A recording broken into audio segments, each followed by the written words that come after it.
Due to coherent actions of the 5th Separate Assault Brigade of the Ukrainian Ground Forces of the Armed Forces of Ukraine, Russian invaders had to reduce their offensive potential in Bakhmut sector. Senior Lieutenant, Deputy Commander of the Assault Battalion of the 5th Separate Assault Brigade of the Armed Forces of Ukraine, Oleksiy Tarasenko, said on the air of the Freedom TV channel that such Russian invaders' actions are related to their heavy losses over past 2 weeks. Any attempt of advancement is followed by a high number of losses for Russians. For every 10 meters of seized Ukrainian land, they pay a heavy price. The battalion, where Oleksiy Tarasenko serves, eliminates 15 to 20 occupiers a day on a very narrow section of the front line with the help of artillery, as well as the DJI Mavic drones that drop various types of ammunition on the occupiers. Russian losses can reach hundreds or even 1,000 of people in a week. The senior lieutenant noted that the front line has stabilized a bit. The armed forces of Ukraine have taken up their second line of defense, which was prepared in advance. And now it all comes down to artillery shelling and small arms combats as well, informed the deputy commander of the assault battalion.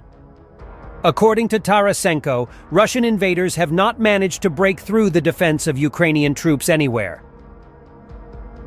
And the areas where the occupation forces were successful, the defenders of Ukraine steadily withdrew by 50 to 100 meters, retaining the front line.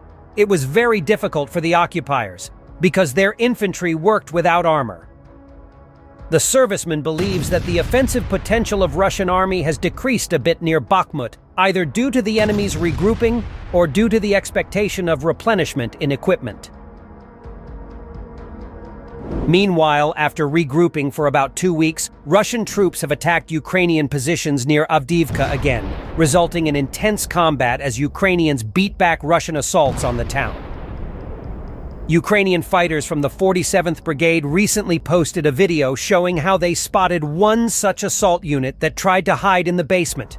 Ukrainians sent a Bradley to the region and simply demolished the entrance to the basement, burying all Russians under the rubble. Bradley vehicles have proved to be well-suited and effective on this front line. Despite the challenging weather conditions, the abundant combat videos featuring it in offensive as well as defensive operations suggest that it has no problem getting to the contact line.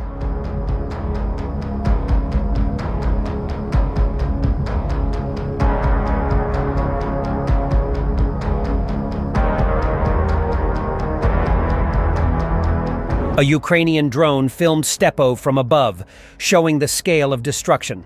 As you can see, virtually every square meter has a shell crater, and the buildings are either severely damaged or completely leveled with the ground. This makes it very difficult to understand how any party can claim control over the village or maintain a permanent presence inside. Closer footage showed that there are a lot of dugouts, holes, and trenches in the tree lines and in the village itself.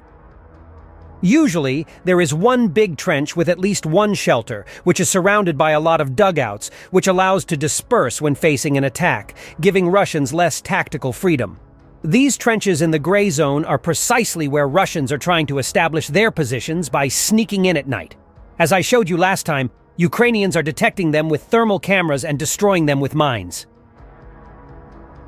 That is why many of these holes are full of corpses, reducing the number of vacant holes and not allowing the new batches of Russians to find somewhere to hide.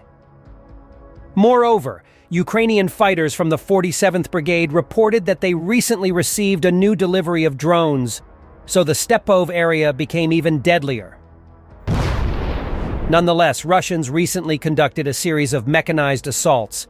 Judging by the fresh footage of burning equipment, Russian forces engaged at least 4 tanks and armored fighting vehicles in their attacks. So it seems like Russians continue using small columns to prevent early detection and massive losses. And this tactic proved to be more successful because, this time, even though some vehicles were destroyed en route, some of them even managed to reach the outskirts of the village. The outskirts were completely leveled with the ground, however, so the infantry had nowhere to hide and immediately ran toward the holes and trenches in the tree line.